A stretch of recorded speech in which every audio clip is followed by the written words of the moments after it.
L'année est 2022. Imagine que tu es Vladimir Poutine. Tu as la deuxième armée la plus puissante du monde sur papier, tu as 12 000 chars d'assaut dans tes arsenaux, tu as 900 000 soldats en service actif, tu viens de donner l'ordre d'envahir l'Ukraine, tu n'es pas inquiet pour la résistance. Faisons comme si l'OTAN avait magiquement disparu. Pouf, parti. Aucune arme occidentale, aucun satellite de renseignement, aucune sanction coordonnée. Juste toi, ton armée et 603,628 km² de territoire ukrainien. Tu penses que ça va être une promenade de santé ? Tu penses que tu vas prendre Kiev en 72 heures et installer un gouvernement fantoche avant le week-end ? Mon ami, tu es sur le point de marcher dans le piège géopolitique le plus coûteux du 21e siècle. Tu vois, l'Ukraine n'est pas juste un pays voisin que tu peux absorber comme la Crimée. C'est un trou noir militaire conçu par la géographie, l'histoire et les mathématiques pures pour dévorer des armées entières. À partir du moment où tes blindés franchissent la frontière le 24 février, tu combats l'arithmétique, la logistique, la démographie et le temps lui-même. Aujourd'hui, on ne va pas parler de courage ukrainien ou d'armes occidentales miracles. On va examiner la réalité mathématique terrifiante de pourquoi la Russie ne peut pas gagner cette guerre. Accroche-toi, ça va coûter 700 000 vies. 1. Le problème géographique qui tue les empires. Commençons par le territoire lui-même. L'Ukraine fait 603 628 km². C'est le plus grand pays entièrement européen. Pour te donner une perspective, c'est plus grand que la France métropolitaine. C'est presque 2 fois la taille de l'Italie. C'est un territoire absolument massif. Selon les doctrines militaires standards utilisées par l'OTAN et analysées par les experts en contre-insurrection, contrôler un territoire hostile nécessite un ratio minimum de 20 soldats pour 1000 habitants civils. Ce n'est pas un chiffre inventé, c'est basé sur des décennies d'occupation en Irak, en Afghanistan, dans les Balkans. Mettons ça en perspective avec l'Ukraine. La population ukrainienne avant la guerre était de 43 millions d'habitants. Si tu appliques le ratio de 20 soldats par 1000 habitants, ça fait 860 000 soldats nécessaires juste pour l'occupation. Pas pour conquérir, pas pour combattre, juste pour tenir le terrain une fois que tu l'as pris. Fais les calculs. La Russie a mobilisé 300 000 hommes lors de sa mobilisation partielle de septembre 2022. Même en comptant les forces initiales d'invasion, on parle de peut-être 400 000 à 500 000 hommes au total déployés sur 3 ans. C'est même pas la moitié de ce qu'il faudrait pour occuper le pays. Ça veut dire que chaque soldat russe devrait théoriquement contrôler 2,86 km² de territoire hostile. Pendant que des partisans armés chassent dans les forêts, pendant que des cellules de résistance sabotent les lignes de chemin de fer, pendant que chaque village cache des dépôts d'armes. Tu veux savoir ce qui est fou ? L'Union soviétique a essayé ça en Afghanistan, un pays de 652 864 km², légèrement plus grand que l'Ukraine. Ils ont déployé 115 000 soldats. Ça a duré 10 ans. Ils ont perdu. Et l'Afghanistan avait une population de seulement 15 millions d'habitants à l'époque, 3 fois moins que l'Ukraine. Bienvenue dans la même équation mathématique, mais en pire. Mais si tu penses que la géographie c'est grave, attends de voir les chiffres de logistique. 2. L'enfer logistique des 1,974 km. Ok, donc occuper l'Ukraine entière ne marche pas mathématiquement. Tu es intelligent, tu es un génie tactique formé par le KGB. Tu décides de te concentrer uniquement sur l'Est et le Sud du pays, le Donbass et le corridor terrestre vers la Crimée. Juste 18% du territoire ukrainien. Félicitations, tu viens de te piéger toi-même. La frontière entre la Russie et l'Ukraine fait 1,974 km de long. Pour te donner une idée, c'est plus long que la distance entre Paris et Moscou. C'est une ligne de front absolument monstrueuse à défendre, même si tu contrôles juste une fraction du pays. Selon les règles militaires de l'OTAN, un bataillon blindé moderne consomme environ 300 000 litres de carburant par jour de combat actif. Un seul bataillon. La Russie en a déployé des dizaines. Voici le problème avec la logistique russe. Elle repose à 80% sur les trains.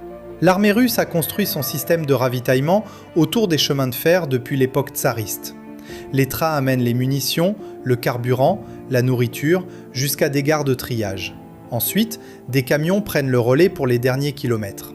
L'Ukraine a détruit plus de 450 ponts ferroviaires dans les 90 premiers jours de la guerre. Laisse ça infuser. Maintenant, Parlons des camions.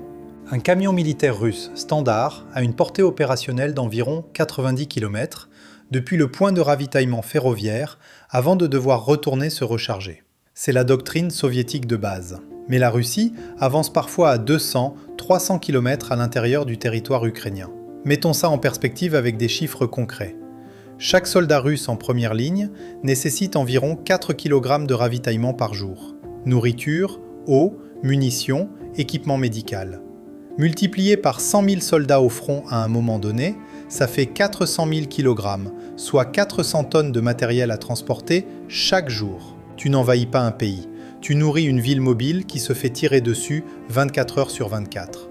Et voici la comédie noire de tout ça. Plus tu avances loin de tes lignes de chemin de fer, plus tu dois utiliser de camions pour transporter le ravitaillement.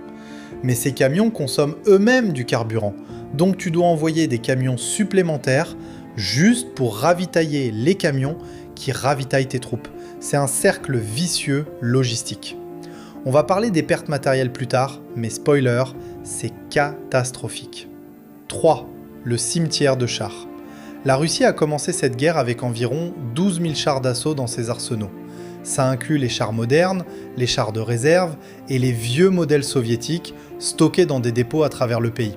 Selon Oryx, un site qui utilise uniquement des confirmations visuelles par photo ou vidéo, la Russie a perdu plus de 3200 chars confirmés, détruits, capturés ou abandonnés avec preuves photographiques.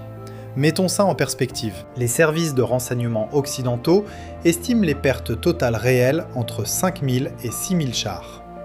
Détruits par des missiles Javelin, des drones, de l'artillerie ou simplement abandonnés faute de carburant ou de pièces détachées. Fais les calculs. C'est 5 chars perdus chaque jour pendant 1070 jours de guerre. Tous les jours, sans arrêt, pendant 3 ans. Voici le problème de remplacement. La Russie produit environ 200 nouveaux chars par an dans ses usines Uralvagonzavod. Mais elle en perd plus de 1500 par an au combat. Tu vois le problème ?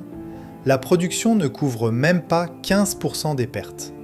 Donc la Russie fait quoi ? Elle va chercher dans ses réserves soviétiques.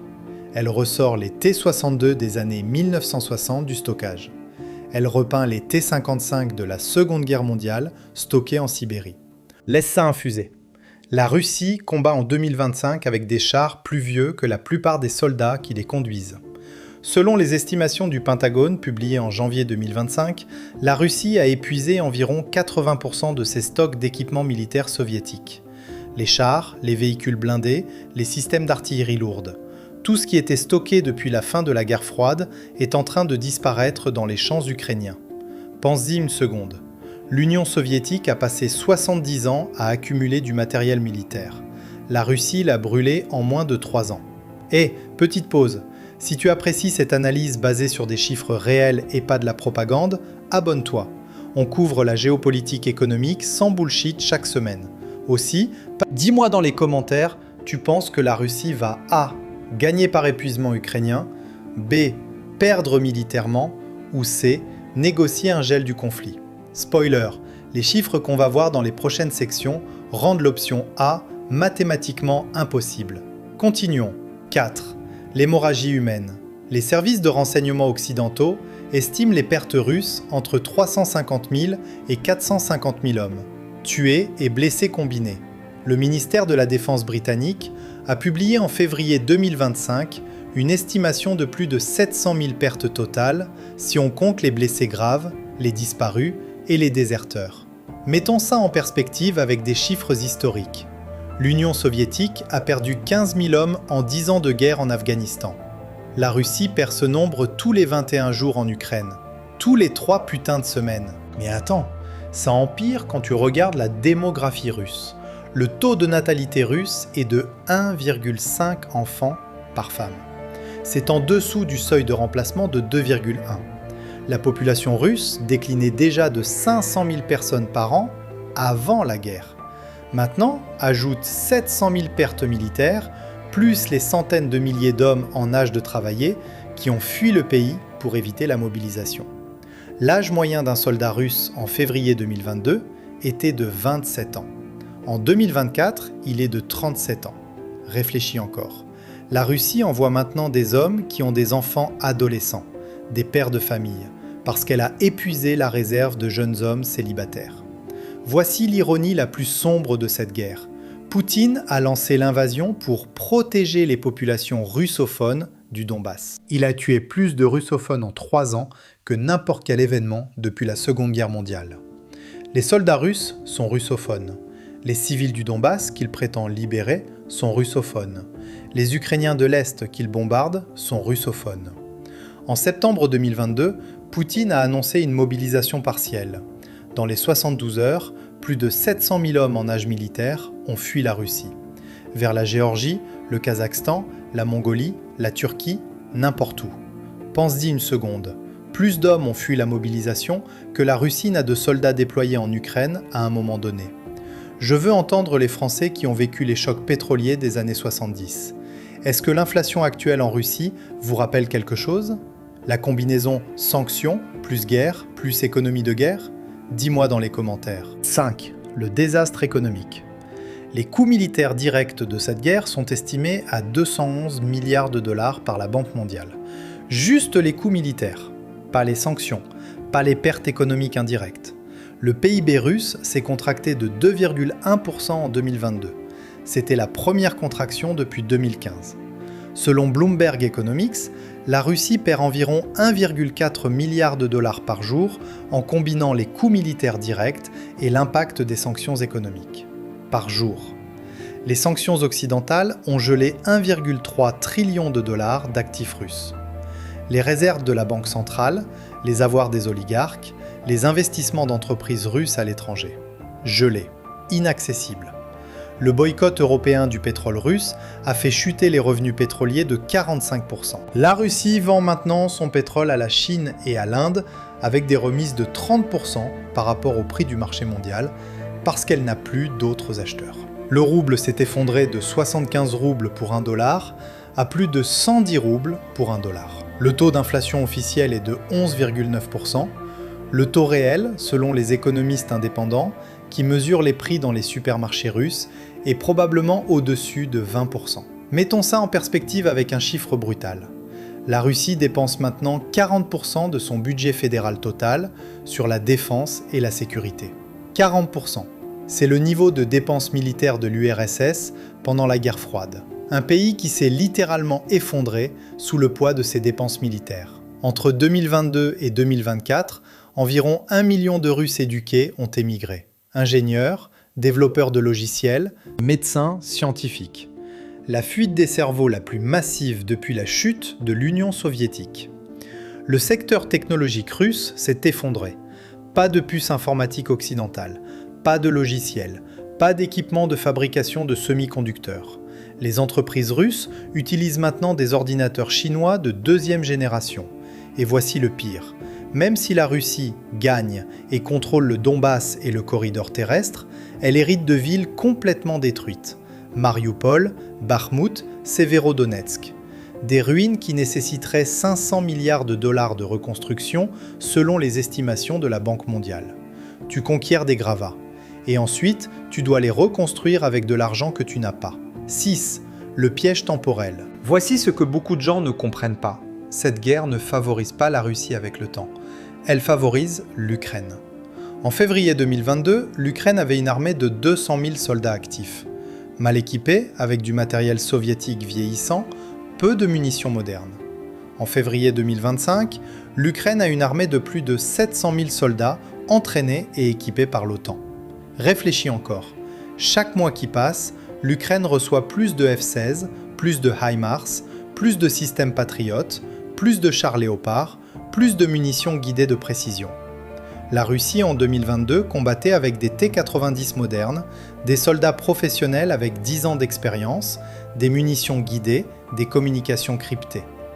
La Russie en 2025 combat avec des chars T-62 des années 60, des conscrits mobilisés de force, des munitions nord-coréennes des années 80, des radios qui se font intercepter. Faux. La guerre d'attrition ne favorise pas automatiquement le pays le plus grand. Elle favorise le pays qui reçoit un flux infini d'équipements gratuits de la première alliance militaire mondiale. Les États-Unis et l'Europe ont engagé plus de 200 milliards de dollars d'aide militaire à l'Ukraine jusqu'en 2025.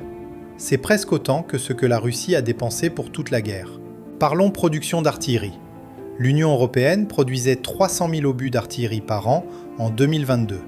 En 2025, elle en produit 1,4 million et prévoit d'atteindre 2 millions par an. La Russie produit environ 2 millions d'obus par an, mais elle épuise ses stocks soviétiques pour compenser la consommation actuelle. Voici l'ironie suprême de cette guerre.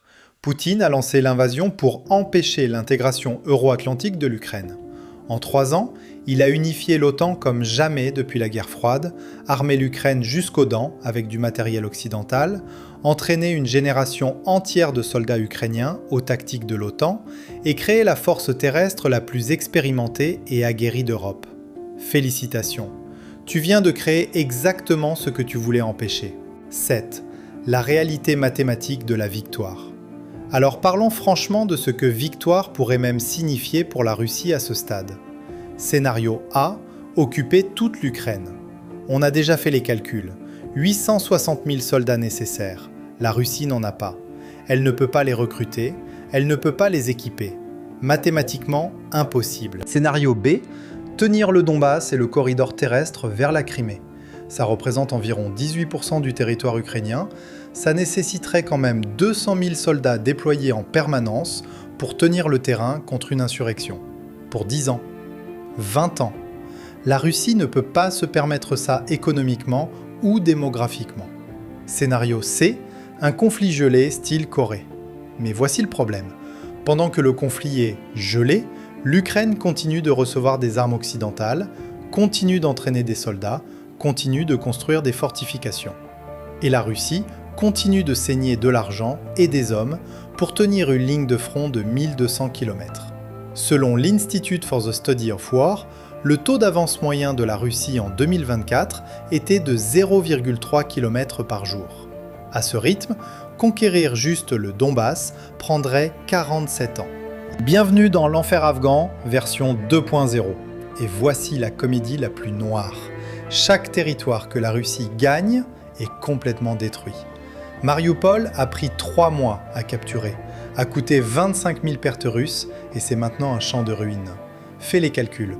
43 millions d'Ukrainiens multipliés par le ratio de 20 soldats pour 1000 habitants égale 860 000 soldats nécessaires pour l'occupation. Pendant combien de temps? 10 ans? 20 ans? À quel coût économique? 100 milliards par an? 200 milliards?